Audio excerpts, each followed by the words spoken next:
Ito na yung kawali. Yan. Ang paglalagyan natin ng ating lulutuing isda. Ayan. At ito na po yung isda. Ayan. Ilalagay na natin sa kawali ang isda na lulutuin natin.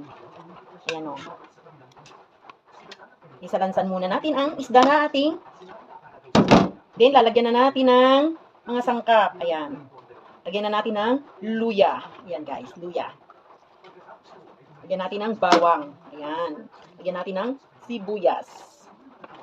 Yan, diba? Tara, let's go! Yan guys, isasalang ko na ang lulutuin nating ulam. Lagyan natin ng kunting asin. Kunting asin. Para hindi maalat siya. Kunti lang. Lagyan natin syempre ng suka.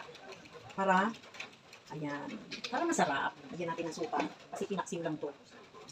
Kunting asin. Then, buhay natin guys. Ayan, o. Diba? Lagyan natin ng takip.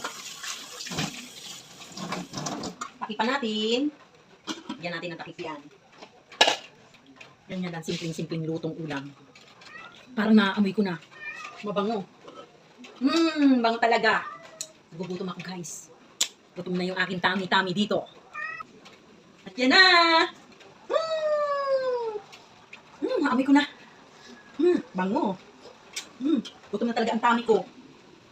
Yan guys, tingnan natin at luto na yung aking. Ayan, luto na. O diba? Sabi ko sa inyo, kuha na kayo ng plato guys. At masarap na masarap yan. Tara, let's go. Tara, let's go guys. Kain tayo.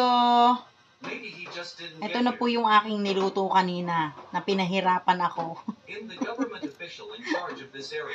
Ayan. Tsaka syempre kanin. Ano? Tikman natin to kung lasa nito ah.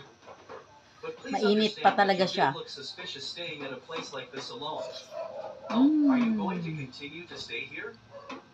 Right.